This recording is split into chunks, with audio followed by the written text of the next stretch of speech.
Ryan White, 28 years ago, him and his family discovered what would change their life forever.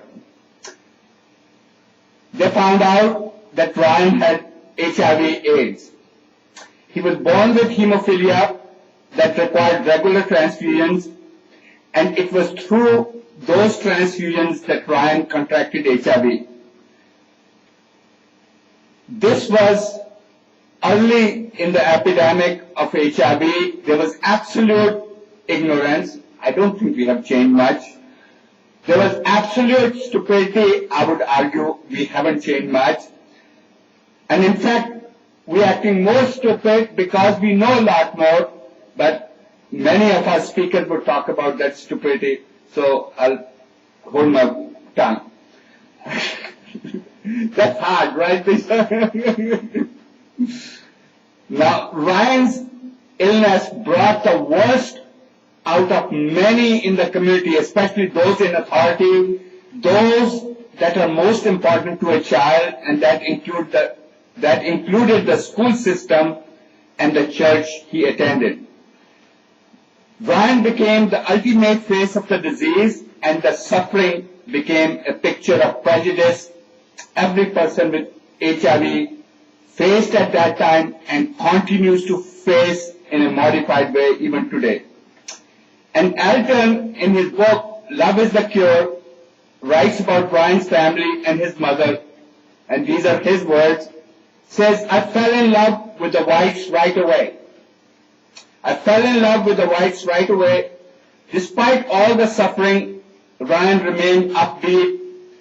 Jeanne would, do you pronounce your name Jeanne or Jeanne? Jeanne. I said it correctly first. Jeanne, who must have been going through the worst torture of her life that any parent could ever imagine, watching her child die a slow and painful death and not being able to do anything about it. But she never asked, why me? She embodied forgiveness and acceptance and perseverance at every turn. And according to Elton John, through his suffering and constant fight with HIV, Ryan became a modern-day Jesus and his mother a modern-day Mary. I paraphrased a little bit. Elton John credits his own healing. Elton was in bad shape. If you ever look at his songs from that time, Daniel's, watch your videos on YouTube, he looks like a mess. And he credits his own healing from the mess of drugs and other ailments, that healing occurred through his association with Jeanne and her family. Today, Jeanne continues to do the work that started almost 3 decades ago. She continues to raise awareness and fight stigma associated with HIV that persists despite decades of advances in treatment of HIV. So, Jeanne, I present you today before this wonderful crowd and the crowd around the world who are watching you as a true general for us soldiers, a true lighthouse in the ocean of ignorance and darkness, and a wonderful and outstanding human being. Please help me welcome Jeanne White Ginder.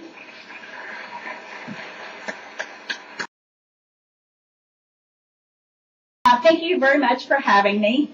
My name is Jeanne White Ginder, and I'm the mother of Ryan White, but I also have a beautiful daughter, Andrea, who was very much a part of the story, but a lot of the time she was left out of the story.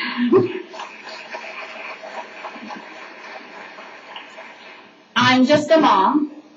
I'm a mom that because of a misunderstood disease called AIDS, my life changed overnight. It was not anything I thought I was going to have to even worry about or think about. But my son, Ryan White, was born with severe hemophilia, and he took a clotting agent called Factor VIII, which contains the clotting agent found in blood. And because of this, in 1984, my son was diagnosed with AIDS. He was one of the first hemophiliacs to come down with AIDS. And at that time, people thought you had to do something bad or wrong to get the disease, otherwise you didn't get it. People feared that kissing, tears, sweat, and saliva might spread AIDS.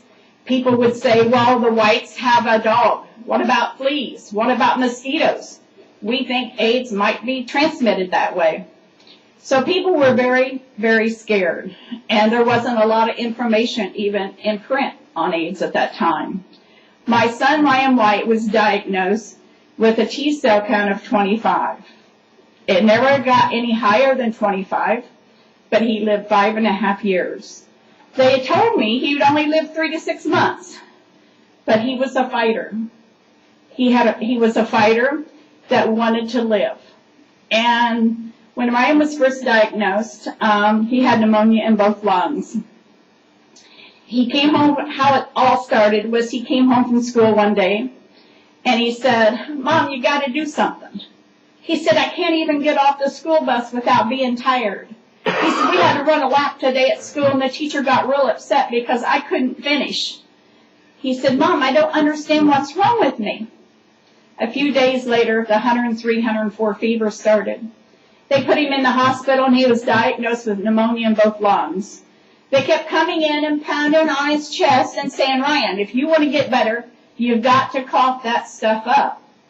And Ryan, just totally exhausted, said, Mom, why won't they listen? There's nothing down there to cough up. He was being treated for bacterial pneumonia, and he never got any better. Finally, they transferred him to Riley Hospital for Children. There in the emergency room, infectious disease doctor, Dr. Kleinman, met me. He said, we feel Ryan has TB, cancer, or possibly AIDS. They ruled out TB, and that left cancer or AIDS. I didn't know anything about AIDS, except that the only thing I'd seen on TV was people who had wasted it away. And they were just nothing but skin and bones. And I thought, well, my son can't have AIDS. But I didn't want him to have cancer either. And he said, we need to do a biopsy. There was no AIDS test at the time. I said, well, Ryan's a severe hemophiliac. And he said, this child is getting worse. This child's going to die if we can't find out what's wrong with him. So as a mom, it was pure hell because of his hemophilia. I had to sign these papers that said that there was a good possibility he may not live through surgery, but he was going to die if he didn't get no help at all. I signed the papers. He got factored. They took him into surgery. They did a 2-inch biopsy. They sent the results to Denver, Colorado, where the results came back that he had pneumocystis, which said that he had AIDS. Dr. Kleinman told me he had AIDS, and I said, well, how long do you think he might have? And he said 3 to 6 months if we can get him over what he has now. I said, you know, if this is so new, why couldn't you be wrong? I couldn't understand why you didn't hear of others. The CDC became very concerned about Ryan's case because for the treatment for hemophilia at one time was blood transfusions. Well, Ryan had never gotten blood transfusions, only the blood clotting product. So they had me fill out all these forms, and forms are like 20-some pages, everything we do in our family.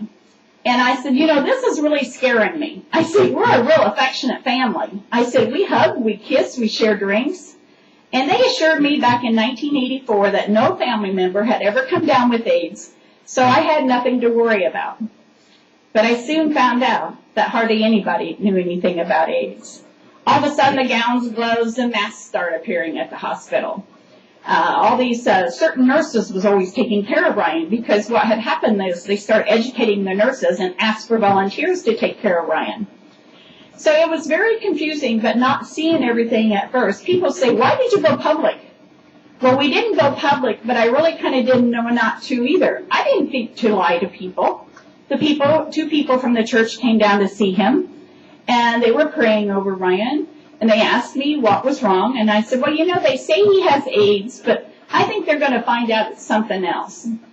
Then he had 3 teachers that came down to visit him. They brought a lot of cards and letters from his classmates because they knew he'd been very, very ill. They asked me what was wrong, and I said again, well, they say he has AIDS. I said, he will be so excited about these cards and letters from his classmates. I said, all you have to do is put on these gown and gloves, and you can go in and see him. They said, oh, no, that's all right. I said, well, no, this is for his protection. They said, no, we'll leave the cards and letters out here. That's when I started seeing the panic. Andrea and I was down in the canteen area of the hospital, and I heard this lady say, I'm not going in that child's room, and you're not going to make me. I turned around. It was the surgeon who'd done the surgery on Ryan, him and his assistant. I said, Andrea, I think they're talking about Ryan. So then it started, everything you start noticing, all of a sudden you've got this rude awakening that they really, really do think that he has AIDS. And I told Dr. Kleiman, I said, I want to know all there is to know about this disease. He said, there's not a lot of information out there. I said, don't tell me that. I said, every cough, every fever, I'm going to worry about whether it's the last. And as a mom, if I'm doing enough, I said, I want to know what to do. He said, I want you to realize that the people that are fighting this disease now and trying to do something about it are mostly the gay community. He said, I'm going to give you the number of AMFAR. And he said, you can do what you like. I called AMFAR, and on the other end of the line was a gentleman by the name of Terry Byrne. Terry Byrne became my guardian angel. Terry told me, he said, anytime you have a question or concern, you call me. Well, I spent many hours on the phone talking to Terry Byrne. And also the more people we met with AIDS, or also the more families we met with AIDS. We met the moms and dads. And I realized we were all alike. We were all fighting for our children to stay alive. While Ryan was in the hospital, everybody says, why was he always smiling? And he was. He was always smiling. Well, right after Ryan was diagnosed, they kept wanting me to talk to Ryan and tell him what he had. And I said, oh, I don't know how much he knows. I said, he's really a smart kid. He reads a lot. I said, I don't want to tell him. And then he said, well, we don't want him hearing it from somebody else. I said, well, people can't talk. He said, people do talk. This is the first of its kind.